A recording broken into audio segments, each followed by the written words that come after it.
Welcome to waves media. Guntur జిల్లా collector కార్యాలయంలో ప్రతి సోమవారం జరిగే ప్రజా సమస్యల పరిష్కార వేదిక ద్వారా జిల్లా కలెక్టర్ గారికి పలు సంఘాల నాయకులతో ఏర్పడిన వక్ఫ్ పరిరక్షణ వేదిక గుంటూరు వారి ద్వారా గుంటూరు నగరంలోని పెద్ద మసీదు మరియు అంజుమన్ ఇస్లామియా ధార్మిక సంస్థలకు చెందిన కొత్త మల్లాయపాలెంలోని 233 ఎకరాలు మరియు చిన్న కాకానిలోని 78 ఎకరాల వక్ఫ్ భూమిని భూసేకరణ చట్టం 2018 యాక్ట్ 22 ప్రకారం సేకరించి ఏపీఐఐసి ద్వారా ఐటీ పార్కులకు కేటాయించడం వక్ఫ్ చట్టాన్ని అపహాస్యపాలు చేయటమేనని, సదరు వక్ఫ్ భూములను బడాబాబులకు కాకుండా వక్ఫ్ చట్ట ప్రకారం ముస్లింలకు మాత్రమే ఉపయోగించుకునేలా కేటాయించాలని కోరుతూ వినతి పత్రం అందించారు.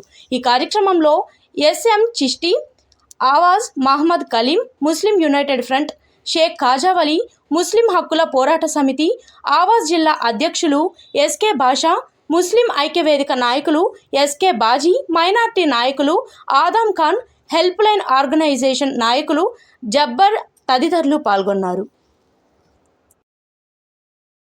సంస్థలకు చెందినటువంటి 233 ఎకరాలు కొత్త మల్లాయపాలెం, అలానే 78 ఎకరాలు వచ్చేసి అంజుమన్ ఇస్లామియా చెందినటువంటి చిన్న కాకానిలో ఉన్నటువంటి భూములను రాష్ట్ర ప్రభుత్వం భూసేకరణ చట్టం 2018 యాక్ట్ 22 ప్రకారం ఆ భూములను సేకరించి ఏపీఐఐసి వారి ద్వారా ఈ ఐటీ పార్క్కు కేటాయించాలనేటువంటి ఒక నిర్ణయం తీసుకుంది.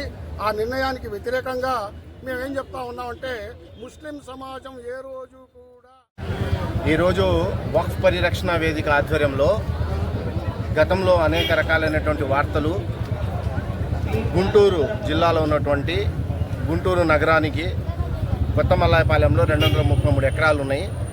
ఈ వక్ఫ్ ల్యాండ్ని గవర్నమెంట్ ఇండస్ట్రియల్ పార్క్ పేరుతో దాన్ని బదలాయించేటటువంటి ప్రయత్నాలు జరుగుతూ ఉన్నాయి. ఇలాంటి నేపథ్యంలో ముస్లింల సంక్షేమం కోసం మాత్రమే ఈ వక్ఫ్ భూముల్ని వినియోగించాలని మేము కోరుకుంటూ కలెక్టర్ గారికి వినతి పత్రం ఇవ్వడం జరిగింది. రేపు ఏదైతే వక్ఫ్ సర్వసభ్య సమావేశంలో ఈ నిర్ణయం ఏదైతే చేయబోతా ఉన్నారో ఇది